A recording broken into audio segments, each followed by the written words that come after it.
Welcome to our flame test experiments. This is going to be our fourth experiment that we're doing this semester. This is probably our favorite out of all of them that we do. And the goal is that you're going to be able to determine what the substance is based on the color of its flame. So I'm going to go through our different materials. So we have all of our samples in an ice tray. So notice that each of them is labeled with what chemical they are going to include. And you'll need to be very careful that you pay attention to which chemical we are on and when you make your observations.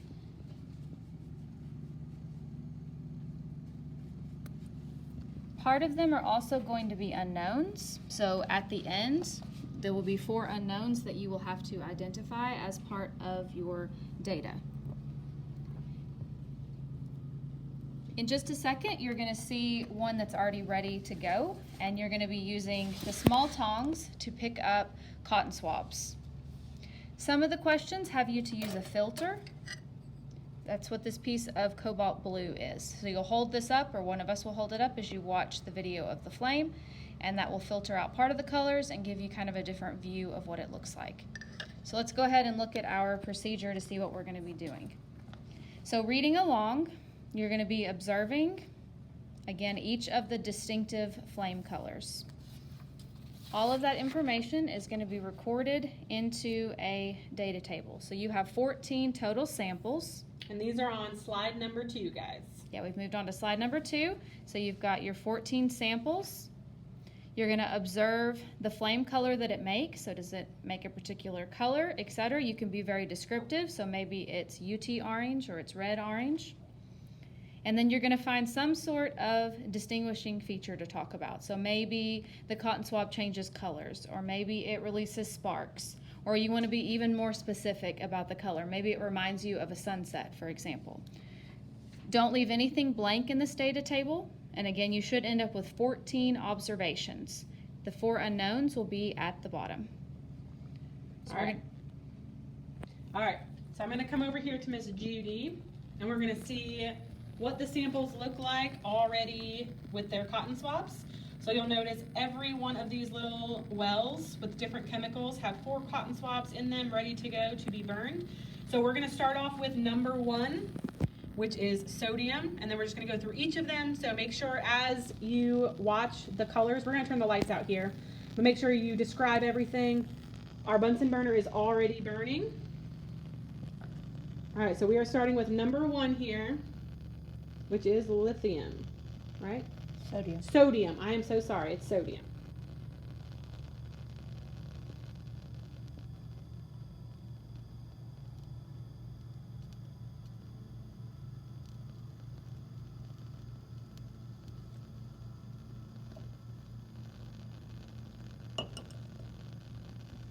So that was sodium.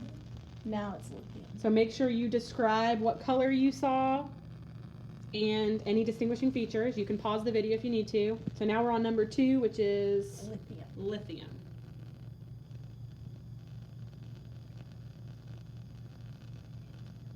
Takes a little bit of time sometimes for the chemicals to start burning. Look at the outer edges. Yeah, look at the outer edges on this one.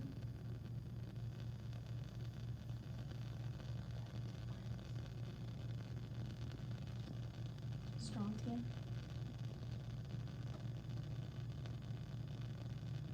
All right, so we're moving on to number 3, which is strontium.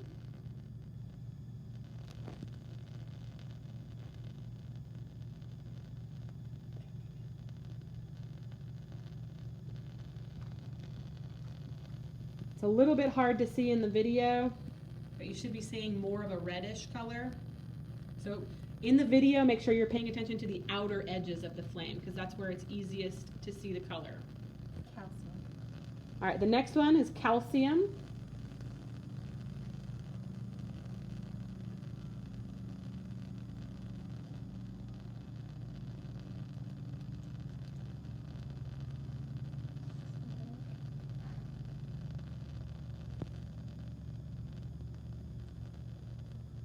Let me do it. She's going to do one more on this calcium one. So this one is still calcium.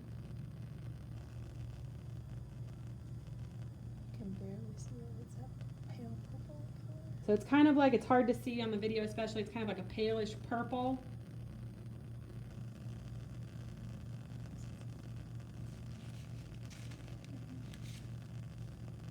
Variants. All right.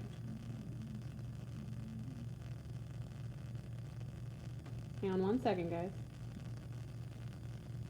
All right, now here is barium. So you'll see this is definitely a different color than what we've seen so far. I don't know if you guys can hear that. It kind of creates a little crackle. So that was barium.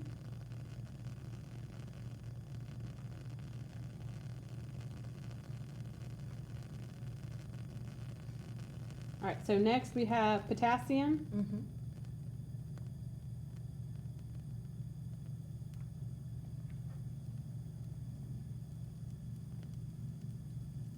See kind of little hints of purplish pink in there. It's a lighter color. I wish y'all could see it in person.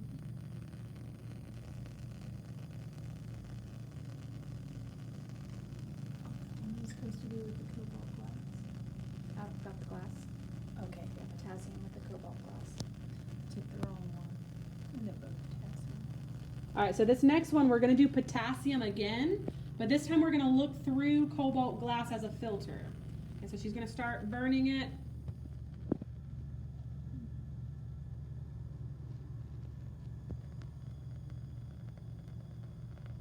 So just kind of describe what you're seeing through this through this filter. Okay. Remember, when you have a good flame for a Bunsen burner, you always have that inner triangle. Remember, the tip of that inner triangle is the hottest part of the flame.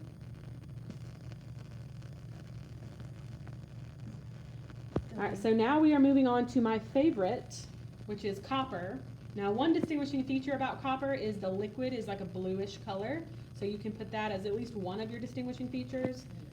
The sticks are also dyed blue from being in that blue liquid.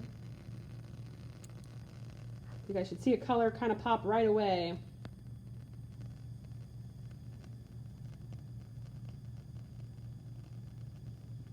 It's so much prettier in person, guys, too. There's some more blues if you can kind of look at the edge of the flame there, along with that green.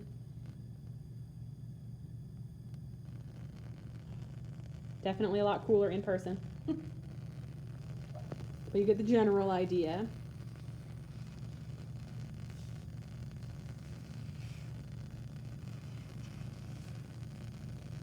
All right, so our next one is going to be cobalt. So cobalt, a distinguishing feature for cobalt is it is in a red liquid. So the cotton swabs have been dyed kind of a red color.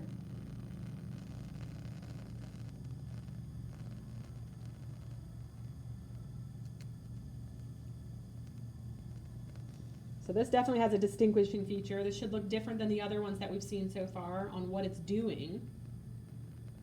So kind of describe what you're seeing as well as the color. Now if you notice, so the stick was initially red.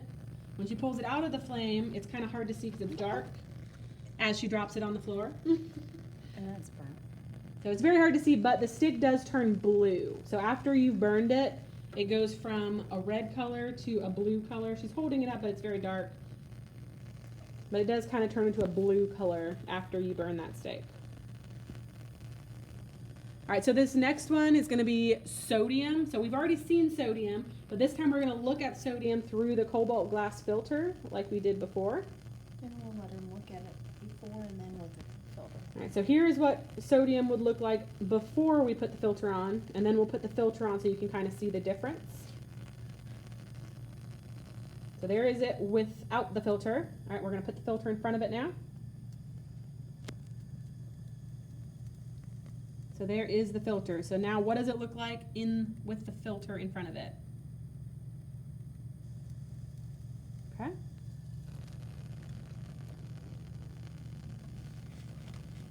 Now we have unknowns. All right, so our last four are going to be our unknowns. So just like with the other ones, you're going to describe the color, and you've already seen all four of these.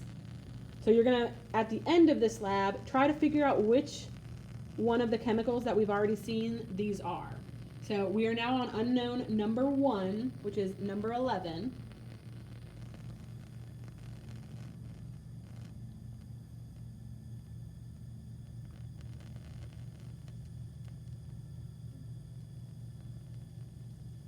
So describe that color to the best of your ability.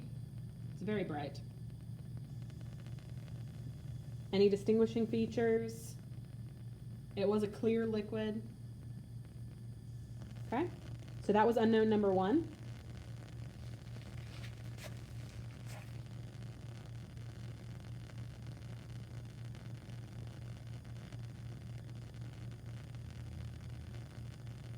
It's like plain operation. Miss Judy is struggling to get unknown number 2. It's the funny bone. Let us observe. All right, so unknown number 2, which is number 12.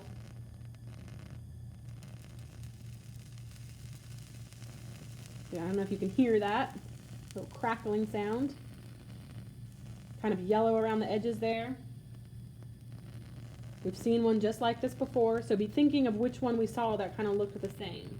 And you can rewind the video if you need to kind of match them up. That's one benefit of being virtual or doing the lab virtually, is you can redo things. All right, unknown number 3. So notice that reddish color on the outside edge. So there was an element that we've already burned that looked very similar to this. So you're going to try to match it to whichever one that is here. But for now, just describe the color, any distinguishing features. That was another clear liquid. All of my unknowns are clear liquids. All right, so we're doing the very last one here, unknown number 4, which is number 14.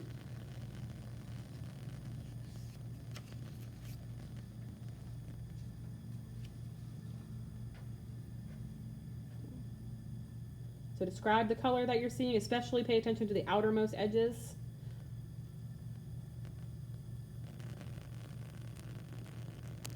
All right, so Miss Blankenship's gonna hit the lights for us.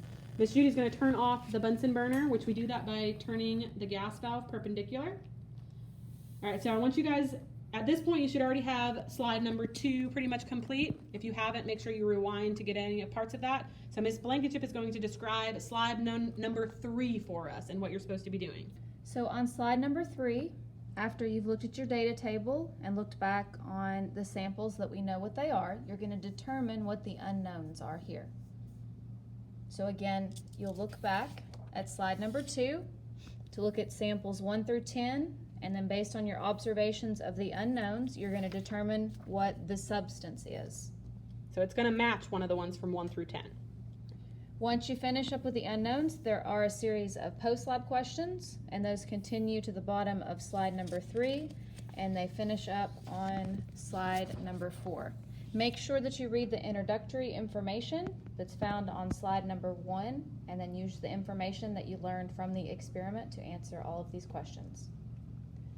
As always, if you have any questions, please email or talk to your teacher, whether it's Miss Judy, Mrs. Koleski, or Mrs. Blankenship. We hope you enjoyed this lab, and let us know if you have any questions. Bye, guys.